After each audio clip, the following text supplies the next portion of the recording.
नमस्कार मंडळी. मी संजय पवार. आपल्या दिव्य ऊर्जा ज्योतिषीय प्रबोधन ह्या चॅनेलवरती तुम्हा सर्वांचं सहर्ष स्वागत. ओम नमो आदेश. नमस्कार मंडळी, मी संजय पवार. आपण पाहत आहात दिव्य ऊर्जा ज्योतिष प्रबोधन. आता आपला हा जो वास्तुशास्त्राची जी व्हिडिओची मालिका सुरू आहे, त्याच्यातला आजचा जो व्हिडिओ आहे हा WC बाथरूम म्हणजे टॉयलेट स्वच्छतागृह स्वच्छतागृह या विषयाचा आहे. आपल्या वास्तूमध्ये स्वच्छतागृह WC बाथरूम कुठे येऊ दे, घाबरून जायची गरज नाही. कारण हा भाग असा आहे ना, तो बदलता येत नाही, शक्यतो बदलता येत नाही. हे कधी शक्य होतं, ज्यावेळेस ज्यावेळेस आपली वास्तू निर्माण होत असते आणि त्यावेळेस जर ह्या सगळ्या गोष्टीची काळजी घेत असू आपण, तर त्या विशिष्ट दिशेमध्ये विशिष्ट जागेमध्ये आपल्याला ते स्वच्छतागृह घेता येतं. पण आहे त्या वास्तूमधलं बदलता येत नाही. घाबरायचे कारण नाही आहे. उगाच जे पसरवलं जातं ना की ईशान्येला बाथरूम आलं आहे, मग घरामध्ये अमक्या भागासाठी असा त्रास आहे, मुलांच्या शिक्षणाला असा त्रास आहे, संततीमध्ये असा प्रॉब्लेम होईल. डोक्यात घ्यायचं नाही ह्या गोष्टी, घाबरायचं तर मुळच नाही. वास्तुशास्त्राप्रमाणे म्हणजे वास्तूमधल्या त्या दिशांच्या ऊर्जा जर आपण शुद्ध संतुलित मात्रेमध्ये मेंटेन केल्या एका विशिष्ट संस्कारातून, तर त्या ऊर्जांचा त्रास आपल्याला जाणवणार नाही ना, बरोबर की नाही? कुठल्याही दिशेला तुमचं संडास बाथरूम WC स्वच्छतागृह कुठे येऊ दे, घाबरायचं कारण नाही. फक्त काय करायचं आहे, त्या विभागासाठी म्हणजे त्या सेक्शनसाठी म्हणा की स्वच्छतागृह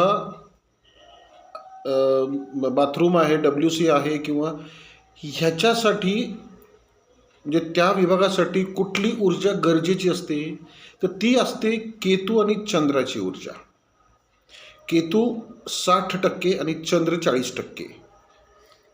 अशा प्रमाणामध्ये जर आपण केतू आणि चंद्राची ऊर्जा जिथे बाथरूम आहे, जिथे WC आणि बाथरूम आहे, तिथे जर ती एनर्जी आपण क्रिएट करून डेव्हलप करून ॲक्टिवेट ठेवली, तर त्या चुकीच्या दिशेमध्ये असलेल्या संडास आणि बाथरूमचा आपल्याला त्रास जाणवत नाही.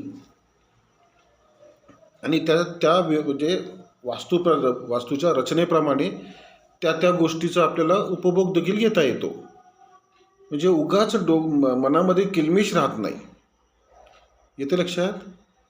जसं इतर विभागांसाठी आपण जी ग्रहांची ऊर्जा पाहिली आहे, तसं WC बाथरूम म्हणजे स्वच्छतागृहासाठी केतू आणि चंद्राची ऊर्जा गरजेची ठरते.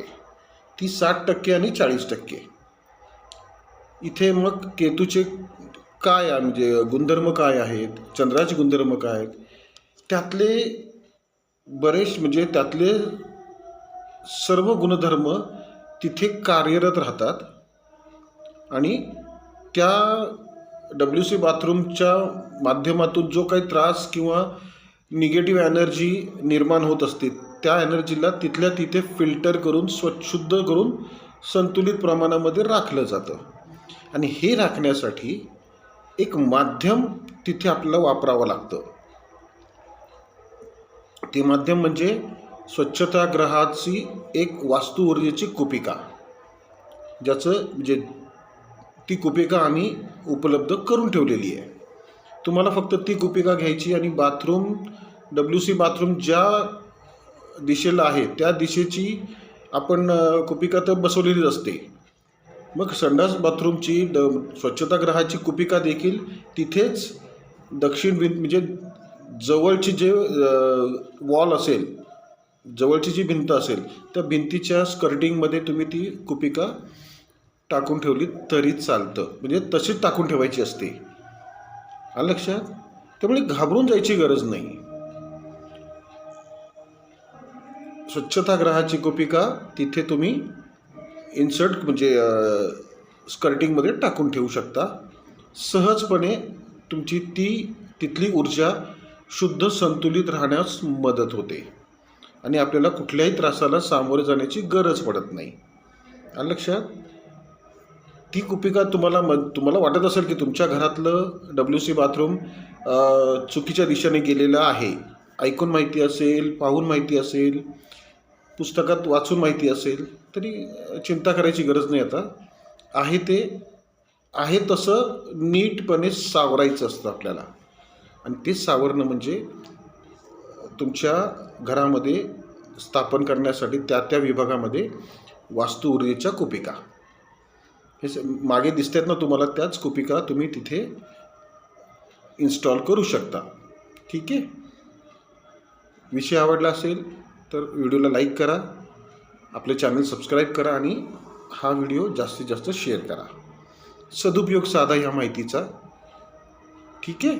मागवायची असेल तर स्क्रीनवर दिलेल्या नंबरवरती कॉन्टॅक्ट करून तुम्ही मागवू शकता. शुभम भवतु. ओम नमो आदेश.